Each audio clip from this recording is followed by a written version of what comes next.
Sinabihan ka na hindi ka partikular na hindi pinawag, hindi pinili. Paano kung mali lahat ng sinabi sa'yo? Paano kung pinili ka na ng Diyos at ikaw, araw-araw na dumadaan sa katotohanan ito nang hindi sila nakikita, hindi dahil sa masyado kang makasalanan, di dahil nasiraan ka ng loob, kundi dahil iba ang hitsura ng mga tanda nung hinirang na pangako ng mundo. Hindi laging ang mga napili ang may pinakamalaking abo, hindi palaging ang pinakamalakas na boses. Minsan, iyon mismo ang nakakaramdam ng kawalan sa lugar, yung mga taong higit na hindi nauunawaan. Sino ang nakakaramdam ng labis na kalungkutan? At maaring iyon ang unang sinyales? Manatili ka sa tabi ko dahil ang sasabihin ko sa iyo ay, maaari nitong baguhin ang pananaw mo sa buhay. Pagbabago mula sa simula, malinaw ang Biblia. Sa mga taga-Roma, Kabanata 8, mga bersikulo 29 hanggang 30, isinulat ni Pablo dahil nakilala niya dati. Siya rin ang nagtakda niyan. Yung mga itinakda niya, tinawag din niya. Ipinagmatuwid niya ang mga appointment na ginawa niya. Kanyang binigyang katwiran, niluwalhati rin niya sila.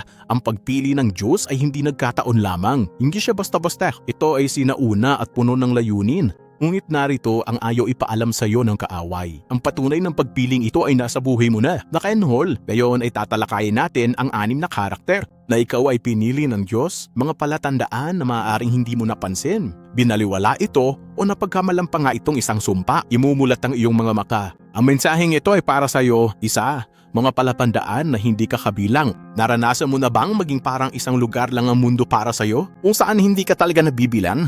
Tumingin ka sa paligid at hindi mo magawang tanggapin. Mahalin yan. Kung ano ang minamahal ng lahat. Parang walang laman ng mga handaan, mababaw ang mga pag-uusap. Ang mga bagay na hinahabol ng mga tao, pagkilala sa kaginhawaan. Wala sa mga ito ang makakapagbigay kasiyahan sa iyo sa paraang nakakapagbigay kasiyahan din ito sa iba. Tinawag kang kakaiba, masyadong seryoso. They Anders? Sa 1 Pedro, Kabanata 2, bersikulo 9, tinawag ng Diyos ang kanyang bayan na mabubuti. Isang mapiling kasarian. Isang maharlikang pagkasaserdote, isang banal na bansa, isang taong pag-aari niya. Hindi ka kailanman nakatadhana para dito, para maisama ka sa isang mundong tumanggi sa iyong hari.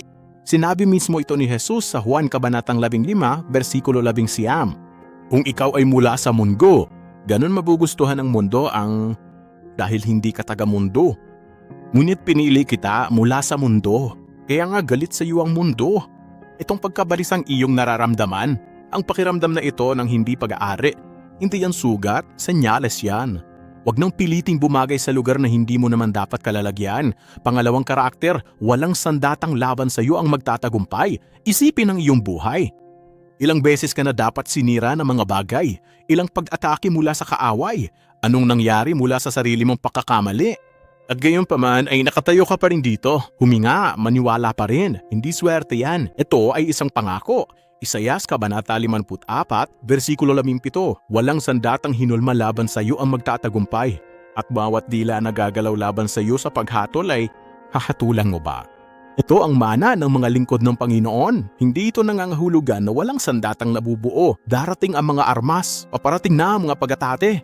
Gagamit sila ng salita at mga plano laban sa iyo, pero di sila magtatagumpay sa gitna ng apoy. Nang hindi nauuboms, kapag nasa bingit ka na ng pagbagsak, umayo ka at kahit papayo, nakayanan. Kamay ng Diyos ang nag-iingat sa buhay ng minarkahan niyang pag-aari. Di sinasayang ng kaaway ang sandata sa walang kwenta. Pinakamatindi ang kanyang atake laban sa mga banta sa kanyang kaharian. Ang iyong pagdurusa ay maaaring maging patunay ng iyong misyon. 3. Karatula, ikaw ay banal at nakahiwalay. Ang kabanalan ay hindi perpekto. Huwag mong hayaang may magsabi sa iyo ng iba. Ang kabanalan ay paghihiwalay. Ito ang banal na kaibahan ng sa Diyos at sa mundo. Sa Levitico 20:26, wika ng Diyos, magiging banal ka sa akin. Sapagkat ako, ang Panginoon, ay banal. At inihiwalay ko kayo sa mga bansa, pero ikaw ay akin. Ano ang ibig sabihin nito para sa iyo partikular? May mga bagay talaga na hindi mo na maibabalik pa. Hindi dahil sa lakas ng loob, hindi dahil mas magaling ka kesa sa iba, kundi dahil may hangganan ang Diyos sa buhay mo at ang pagtawid dito ay pumipira-piraso ng isang bagay na malalim na naghihiwalay. Sa loob mo ang sensitibidad na ito ang paniniwala ito, ang kawalan ng kakayahang mabuhay ng komportable sa kasalanan. Yan ang kabanalan sa paggawa. Ang mga napili ay itinalaga, hindi perpekto. Hindi na walang mga pakikibaka, ngunit hiwalay, inilaan, pag-aari ang Diyos sa isang paraan. Bawat hiling, bawat desisyon. Uhubog ka araw-araw kapag nararamdaman mo ang pagkahumaling sa Diyos. Kahit na ang lahat ng iba pa, hinihila ka sa kabilang direksyon. Nakaiwalay ka ba? Ikaw ay banal, hindi dahil sa iyong sariling pagsisikap, ngunit sa pamamagitan ng kanyang pagtawad. 4 na senyales na wala kang kasalanan bago mo sabihin. Hindi ako yan. Pakinggan mo ang buong katotohanan. Ang kawalang kasalanan ay hindi nangangahulugang kawalang kasalanan. Ito ay integridad. Isang buhay lang ito na isinasagawa sa tapat na paghahangad no hustisya. Walang buhay na walang kapintasang pagganap. Dito, isa ang tinawag na walang kapintasan at narito ang isang tao, hindi perpektong nahihiratan. Ngunit walang kapintasan sa harap ng Diyos dahil ang kanyang puso ay hindi nahahati. Filipe Kabanata 1.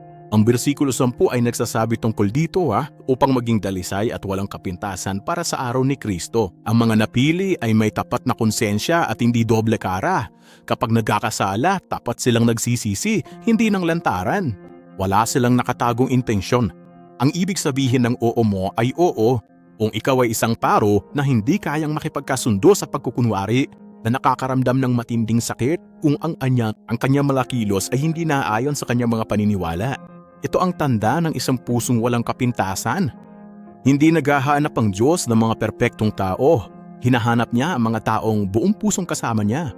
5. Mga palatandaan na mayroon kang kapayapaan sa Diyos. Ito na marahil ang pinakamahinang senyales. Ngunit isa ito sa pinakamalakas na kabanatang Romano, 5 bersikulo 1. Na yung pinawalang sala na tayo sa pananampalataya, may kapayapaan na tayo sa Diyos dahil sa ating Panginoong Hesukristo. Merong kapayapaan na higit pa sa lahat ng panguunawa. Isang kapayapaan na hindi maipaliwanag ng iyong kalagayan sa pamamagitan ng iyong account, ang iyong kalusugan o ang iyong mga relasyon. Ito ang kapayapaan ng isang taong nakakaalam. Talagang alam na siya ay may kapayapaan sa Diyos hindi dahil sa kung sino siya.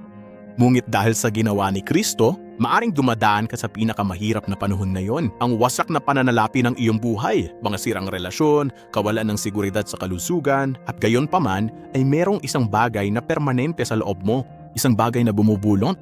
Mabuti na lang at hindi kayang ibigay ng mundo ang kapayapaang ito.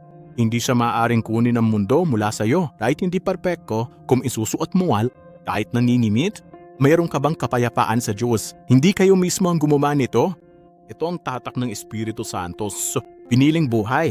6. Mga palatandaan ng iyong saloobin sa kasalanan. Yan ang tanda na ang tunay na napili mula sa kalakaran na iyon na puro relihiyon lang ang pinadlalaruan. Anong kaugnayan mo sa kasalanan?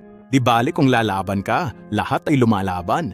Pero anong nangyayari sa loob mo kapag nagkasala ka? Ano ang mangyayari kung ipinagdiriwang ang kasalanan sa paligid? Sa Awit Kapitulo 97 bersikulo 10, tayong umiibig sa Panginoon, kamuhiyan ang masama. Sa Roma Kapitulo 7 bersikulo 15, isinulat ni Apostol Pablo, "Di ko maunawaan ang aking gawa dahil di ko nagagawa ang gusto ko. Pero ang kinaiinisam ko, ginagawa ko yan." Napansin mo ba kung ano ang kinaiinisan niya? Siya mismo ang gumagawa ng kasalanan, kinasadlakan niya. Kinamumuhian ba niya ang ganitong pagkapuot sa kasalanan? Ang kalungkutang ito, ang paggasuklam na ito, ang desperadong pananabik na maging malaya. Hindi ito tanda ng kahinaan. Ito ay isang tanda ng spirito. Ang mga hindi napili ay komportable sa kasalanan. Nakikipagnegosasyon sila sa kanya. Apangalanan sang muli at ipinagdiriwang nila ito.